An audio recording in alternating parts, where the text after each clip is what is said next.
360's. Our coaches gather on a Monday night to look back on all of it. Chris Fagan's in place on the rooftop. Hello, Chris. G'day, Jared. Robbo, hope you're well. And David Noble's with us. Do you know that setup pretty well, David? I've been there a couple of times, Jared. Yeah, it's a good setup there, Fags has got. And here the two of you are, having shared so much of your footy journey as coaches together on a Monday night. That's not a bad little development. We go a long way back to coaching originally in the TAC Cup, then coached in reserves, and now coaching at senior level. So yeah. Fags, what direction does the club take with the Tom Hawkins, Harris Andrews situation? Do you just let it go and move on? No, we've let it go and moved on, Jared. We're going to play. Robbo, we've got to play a game on Thursday night, so not too much time to reflect. Just move on. And as I said after the game, I thought Geelong should have won the game. It was the right result. So we'll just take that one on the chin and front up to Collingwood on Thursday night.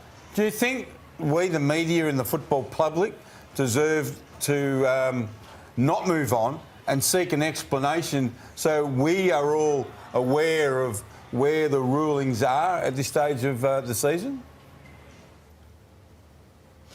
Look, I think it wouldn't be a bad thing for that to occur, although that'd be, I guess on a Monday there'd be a lot of explaining to do because, the game's hard to umpire and some decisions are 50-50, so I'm not sure. I mean, we had the game down there last year where the AFL did come out and say that the decision not to pay a free kick to Zach Bailey right at the end of the fourth quarter was incorrect.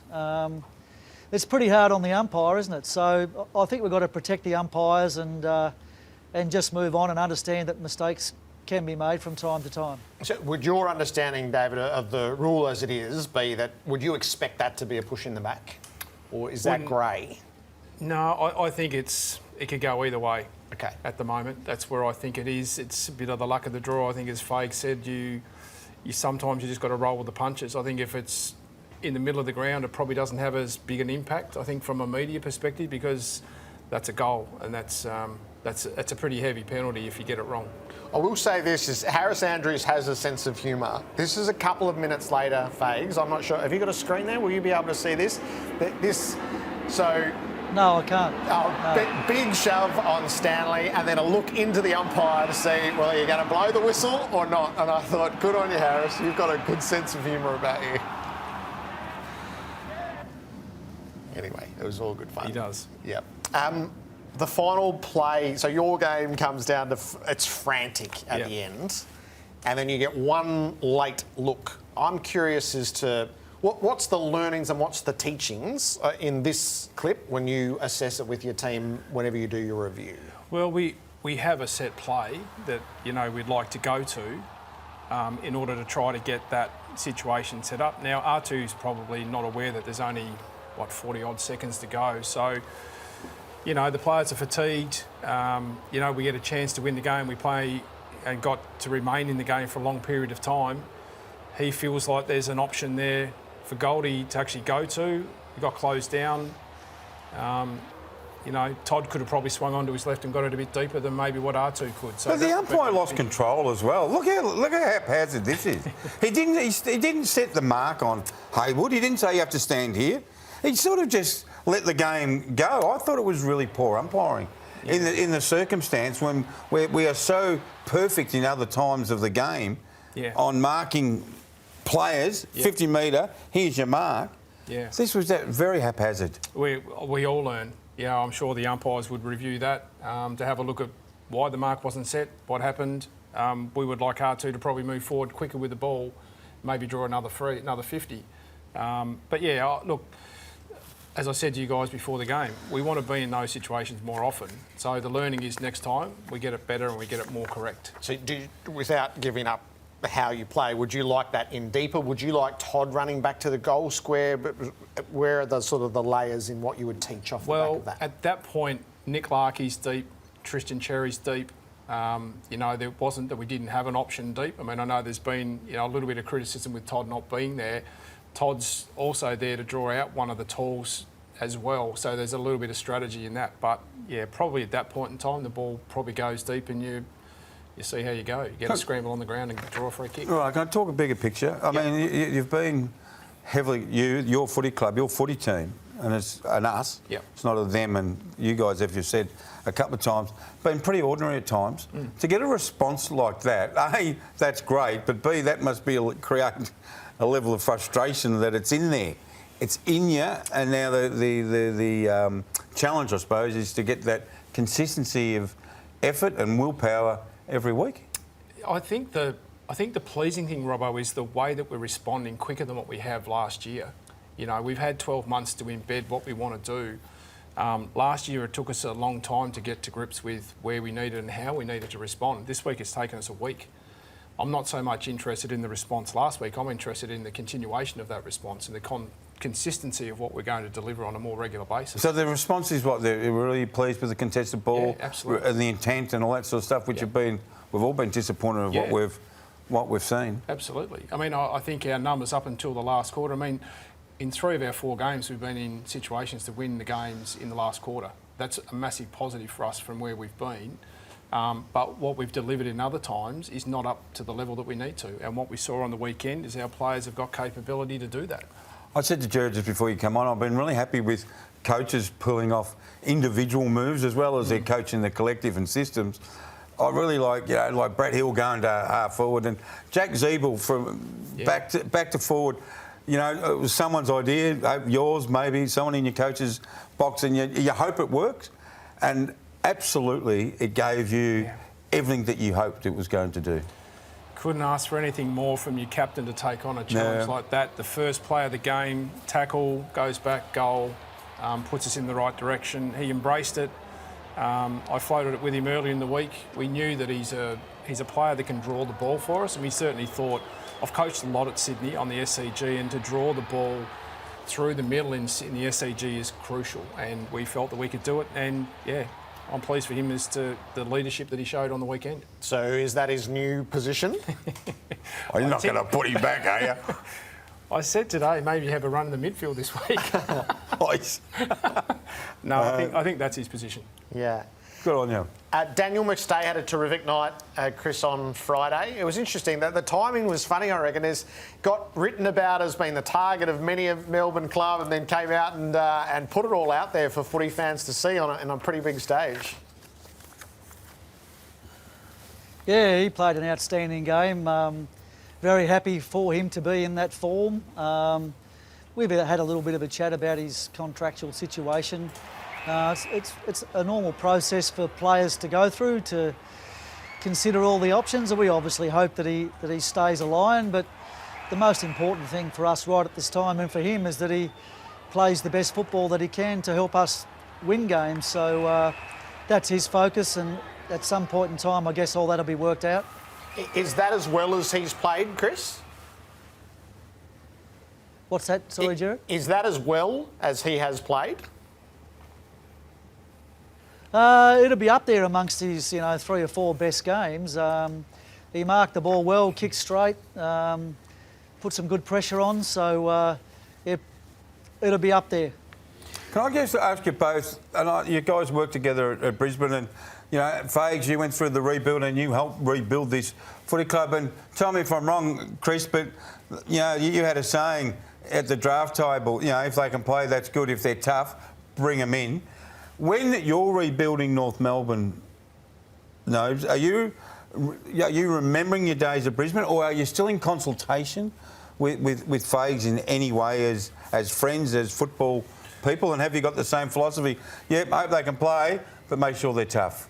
I think we had really similar philosophies around how we saw the game, and that was, we've known each other for a long period of time, and I think that gelled really quickly. And you use not only that experience, but others that have been through the same process and used the same philosophy at Adelaide when I was there as well. So do you have an affinity, Chris, with what David's going through in the second year? So you were 5 wins first year, 5 wins second year. And then, you inflicted it on him. I imagine there was a 48-hour buffer between the two of you after that big result the other week. Do you have an affinity with what David will go through in the second year, where it might be a bit slow coming? Yeah, obviously. I didn't ring Dave last week because I didn't know what to say to him, to be honest. But we did have a few conversations last year when North had a few bad losses. So I understand completely where they're at, and it's all part of the process that you have to go through.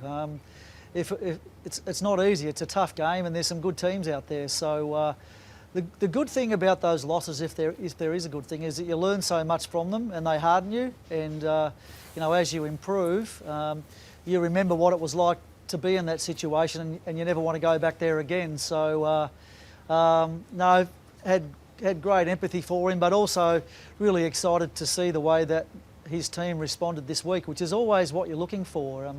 With us in those first 2 years, it wasn't necessarily the W's that we're after. We're just looking for improvement. We're trying to improve contested ball or get more inside 50s, just concentrating on little wins all the time. And I'm pretty sure that's where Dave would be with North at the moment. I hope I'm not talking out of school, but I once wrote something in the paper and Fags rang me up and said, it's not about losing, you either win or you learn. Is that the same philosophy that you have at North Melbourne? Very much so. We've got to grow. You've got to fail quickly and move on. We spent not a heap of time on the game last week, but enough time to understand. And then, we looked at attitude, we looked at mentality.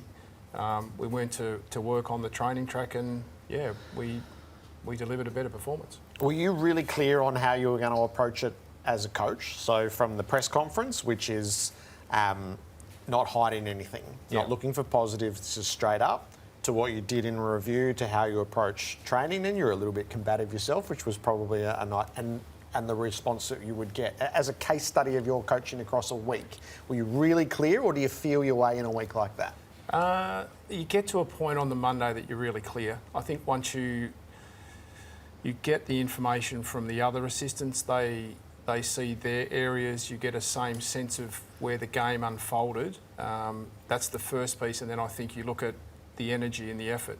It's hard to assess your game style if you don't bring energy and effort, and sometimes I think it's a given, and it's not. You've got to have energy back in the system. I think that's what we worked hard at last week, was to re-energise the group.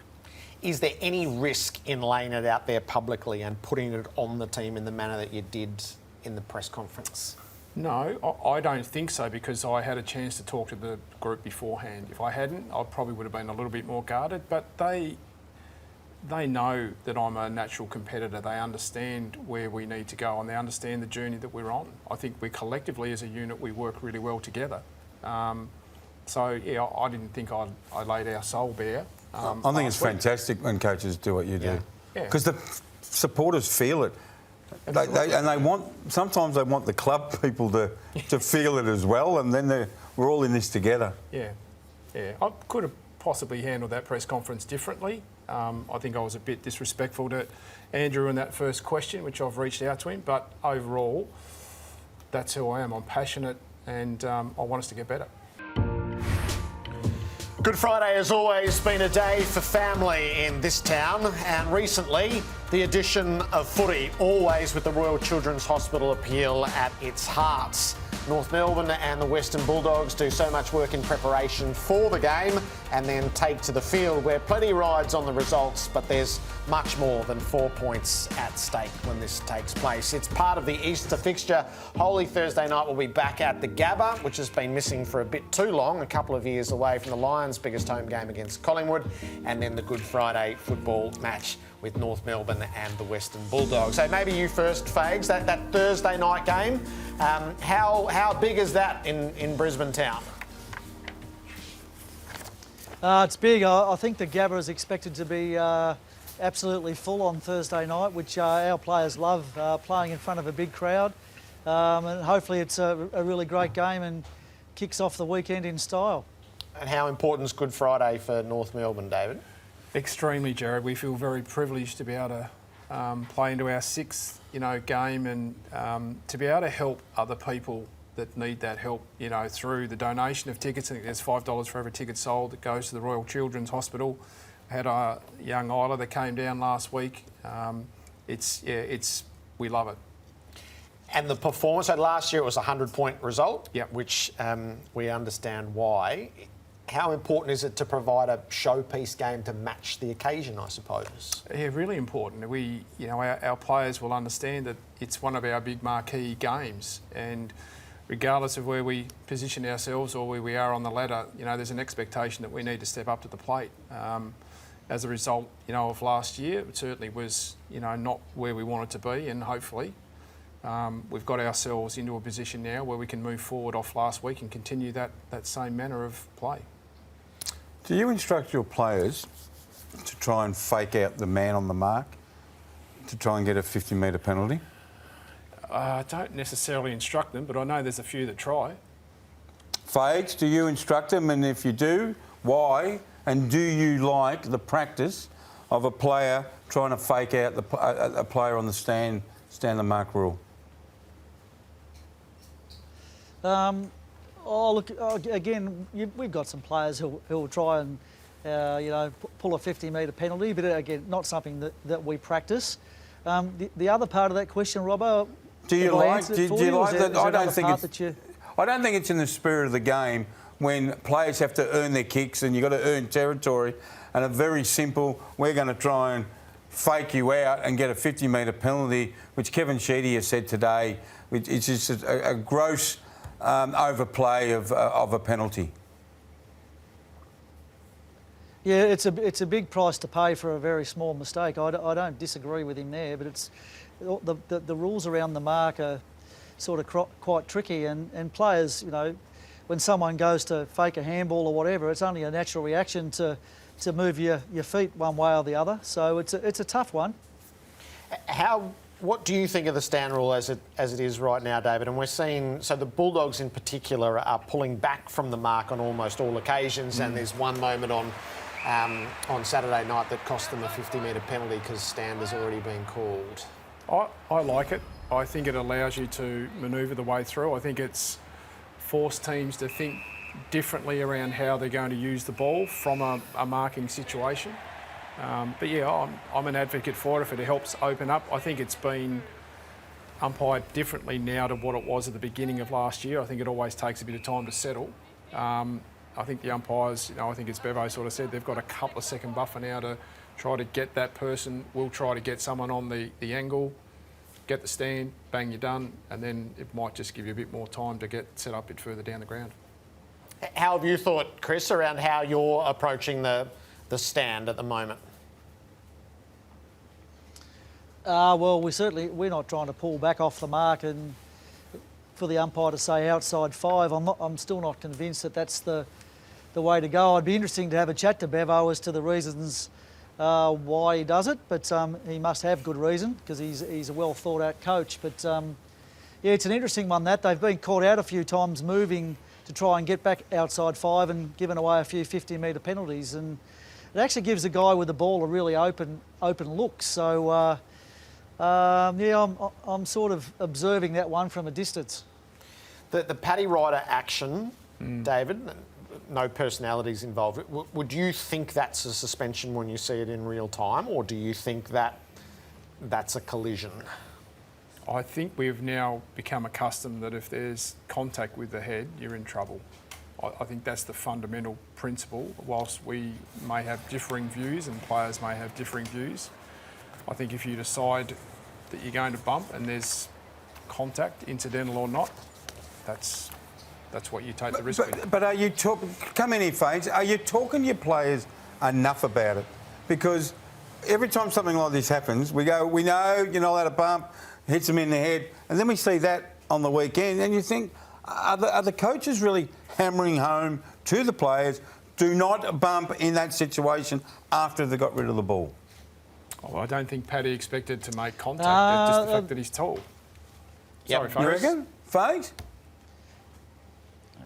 Yeah, look, the answer to that is yes, we do coach our guys on it, but the game, like I sit down on the bench most weeks, the game is so fast. You know, if you watch it from behind glass and from a distance, it looks different, but down there at ground level, things happen quickly. So players, even though their intention is not to hit somebody in the head, from time to time, it happens, unfortunately. Chris, David, great to have you both on Coach's Night. We'll be watching Thursday night and Friday afternoon. Thanks, guys.